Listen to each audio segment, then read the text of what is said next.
Hello of clay friends and fam. It is so good to see your face. I am the maker and owner of clay jewelry. I make polymer clay earrings like what I am wearing. This is a new style that is going to be in my next line, which is dropping November 1st. So please save the date. Follow me on the social medias, all linked down below. I would love if you supported that drop come November 1st. On this channel, I post weekly videos talking about polymer clay tips, tricks, and business advice for all my fellow jewelry makers, newbies to polymer clay, and small business owners. So if that is information that will be useful and helpful to you, it would be amazing if you hit that subscribe button down below and click the little notification bell so you get notified every single time I post a new video. And welcome to the Of Clay family. If you've been following me along, it has been quite a while since I posted a video. I think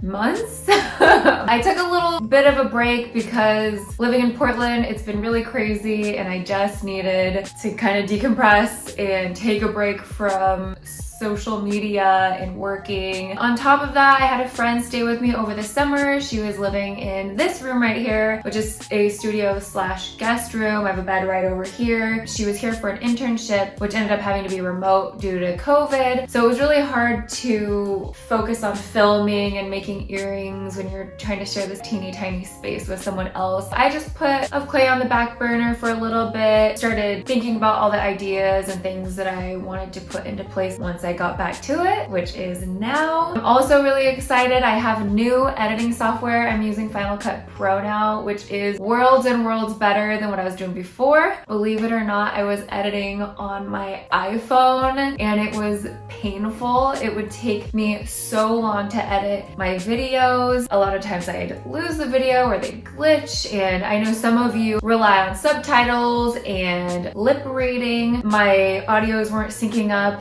and it was just excruciating editing on there. So I'm glad I have something that is so much better and makes the editing process a lot more enjoyable. Anyways, if you are new to this channel, welcome. I'm really happy you have found it. Today's video is focusing specifically on adhering your metal backs to your earrings. I get this question so much. I think for good reason. There are so many different ways to adhere backs to your earring components. I'm going to talk about 3 different items you can use to adhere backs to your earrings, as well as 5 different techniques. I just want to give you the skill set to figure out what works best for you, what makes sense economically for you, and what makes sense for you artistically. So grab something to drink, grab a snack, relax, and let's get into it. As I mentioned before, there are 3 main ways you can adhere backs to your earring components. There is glue, resin, and then polymer clay itself. We will go over all of those so you have many options that will work best for you, your business, and your artistic style. The first one we're gonna touch on is glue. Now there are 3 types of glue. The main ones are epoxy glue, super glue, and gel super glue. So here's the deal with super glue and epoxy glues. They are probably one of the most popular options for jewelry makers and the like because they are long lasting, super strong, and water resistant. They work very well. It's a very quick and easy process to apply it to your jewelry. I will show that in just a moment. The only downside is that over time, it can become brittle and the bonds become weaker between the jewelry component and your backing. You might experience problems. It most likely won't be right away, but over time, because of the way the glue dries and hardens, there isn't a lot of flex and earrings get moved around a lot. They get messed with. People go swimming in them. They sleep in them. All sorts of stuff, which might cause that bond to weaken over a long period of time and break on your customer. That is one thing to be aware of, but a lot of people love it and a lot of people use it and don't experience too many issues. So I wouldn't say that it's a complete deterrent, but for myself, I use the 3rd option of glue. I use a gel-based super glue, and after lots of research, I landed on that one because the formula is gel-based.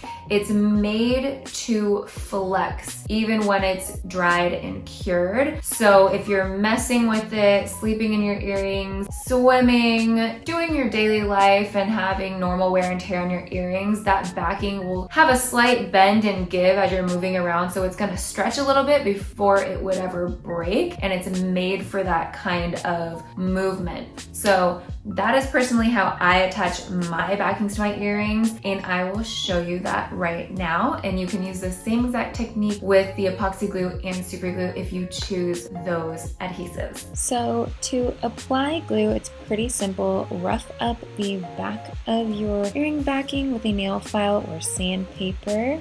And then I'm using my favorite super glue. It's Loctite Gel Control, and I'm just going to apply a small dot to the backing, and then using pliers I'm going to gently put that into place. I'm going in and cleaning up the edges with a little Q-tip so that it looks nice, neat, and clean. I let it sit and dry for a couple minutes, and then it will be completely secure and ready to wear. And as you can see, the backing has dried and is completely secure. You can move it around, wiggle it, it's not coming off. Moving on to adhesive type number 2 is resin. So you can actually use resin as a very, very strong and durable adhesive backing. It lasts forever. It will not break. That backing won't be going anywhere if you use resin. The only downsides really that there are to resin is that it can be messy and sticky. It is definitely the most expensive option of the 3 types of adhesives. Lastly, some resins can yellow over time and get a kind of like a dirty tinge to it. Again, that happens over a long period of time. A lot of people use resin and love it. It is up to you to decide artistically what makes sense for you. There are 2 types of resin. There is epoxy resin and there is UV resin. And I will show you how to do both of those in just a moment as well. Basically, the main difference between the 2 resins are that epoxy resin is a 2-part adhesive coating system. So you have the resin and then you have the hardener. You mix the 2 together, coat your jewelry component, and then it cures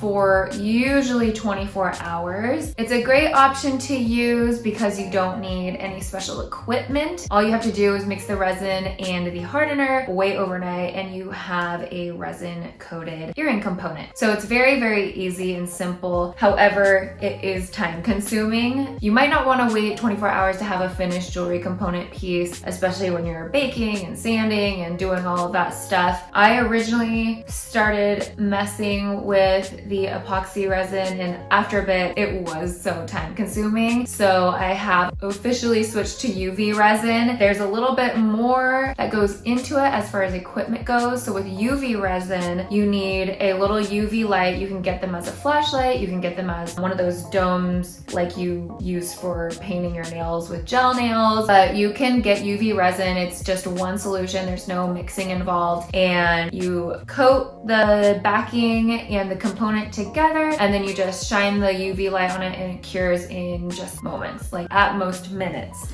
So it's a really, really quick process. And what's also nice is when you're working with resin, if you're ever doing any coating on your jewelry in general, you can cure as you go, which makes for a more accurate and precise coating over your jewelry. With the epoxy resin and the 2-part mixing, waiting for it to dry, epoxy domes and pulls in as it dries. So sometimes it pulls away from those edges and doesn't have a super smooth look and finish. However, with the UV resin, because you can cure as you go immediately, the resin doesn't pull back quite as much, so it looks a lot smoother and cleaner, and it's more time effective. Let's hop into showing you how to do those 2 options and what the finished look looks like. So starting off with the epoxy resin, I have 2 small cups to mix the hardener and resin in. I'm using the Art and Glow epoxy resin, which I love. I will link everything I use down below.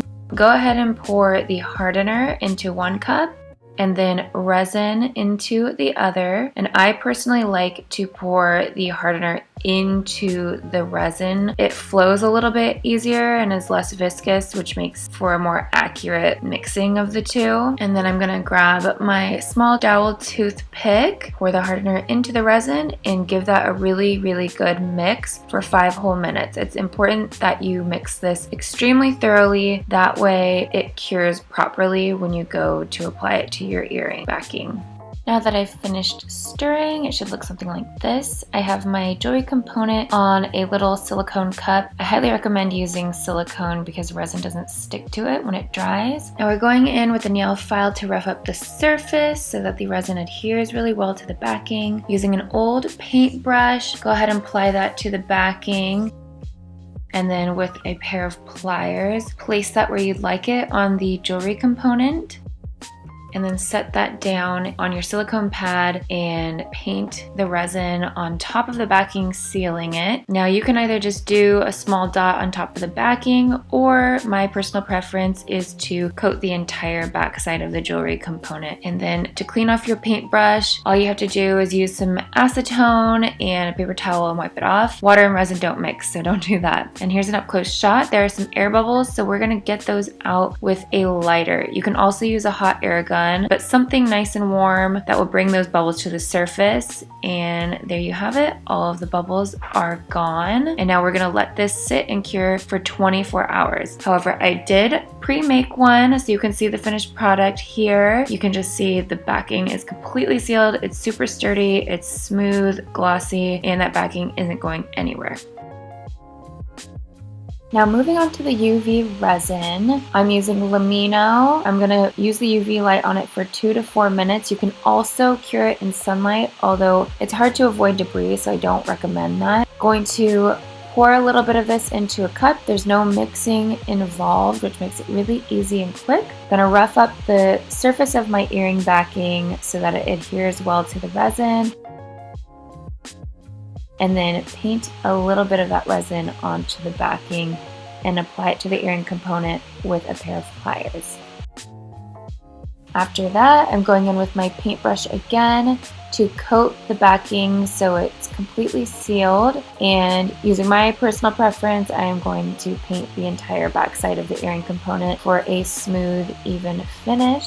Once I've got that covered, I'm going in with a lighter to get out the air bubbles really quickly, and then we're moving on to curing it in the UV lamp. I'm using the Joy T UV lamp. I'm going to put it in for 120 seconds for 2 rounds. I've placed it on a little cardstock, and I'm going to slide that into the UV light and cure it. And there she goes. We're going to let her cook. Now after 4 minutes, here's the finished product. I'm just going to clean her off with a little bit of acetone, and she's completely cured, sturdy. You can wiggle it around, and that backing is not going anywhere. On to the last adhesive that we are covering for the day is using polymer clay. Now you have to use a slightly different polymer clay than what you use for your earrings. You can use liquid polymer clay to adhere the backs to your earring components, and it is very, very easy. It's very cheap. Because it's the same type of material as a clay you're working with, it bonds so well together. It flexes in the same way. It lasts a super long time. That backing isn't going anywhere, and it has a lot of other uses too, which is a very cost-effective way to think about adhering your backs to your earrings, because liquid clay not only can be used as an adhesive, but it can be used to condition your clay. It can be used to attach other small pieces or details to your polymer clay. It will just get a lot of use and is definitely a staple item you should have as a polymer clay artist. Now there are 2 ways you can use liquid polymer clay to adhere the backings to your earrings. One is using just a little drop to cover the earring backing. The other is doing the liquid polymer clay on the earring backing and then a thin layer of normal polymer clay over top. That gives the backing a very seamless, clean, professional look. So let's go ahead and switch angles and I will show you how to do that. To adhere the backing with polymer clay, I'm using Sculpey Bacon Bond liquid polymer clay, just putting that in a small cup and then roughing up my earring backing with a nail file. And then I am going to put a little bit of that liquid polymer clay onto my backing and then place that onto my jewelry component. Once you have that placed, you can also use pliers. It's a little bit easier. I don't know why I didn't. Go ahead and blend out the edges to make sure that that backing is completely covered. I personally like to do a small dot rather than covering the whole back with polymer clay, and then we'll bake that. For the other technique, do the same process and then take a bit of clay and place that onto the back and shape it and blend it. Normally, you want to cut out a piece of clay that is the exact shape of your jewelry component. I just used a piece of scrap clay. Just go in there, blend the edges, and make it really seamless. And now I'm just painting on a little bit more liquid polymer clay around the earring backing so that it looks really smooth. And I'm going to pop these in the oven for about 10-15 minutes.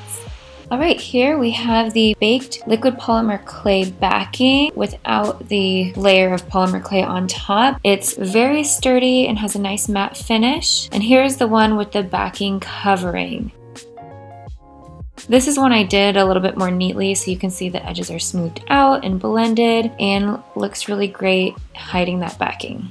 Well, I think we've covered it all. You now have 3 options of adhesives using glue, polymer clay, and resin, as well as 5 different techniques to apply them. I hope you find it useful. I hope you find a way that works well for you and your artistic abilities. If you like this video, give it a big thumbs up for me and subscribe down below for weekly videos. Give me a comment down below on what your favorite way to adhere your backing is. We can all help each other out. I think it's great to share knowledge with each other and help everyone collectively grow as artists and makers. So good luck with trying all this stuff. Check out my other social medias. I will also link below a really good article on adhesives by Blue Bottle Tree. They were a great resource for me when I was researching on landing on what kind of adhesive I would use for my backing. So hopefully that will help you as well. I will see you next week. Thanks so much for watching. Bye.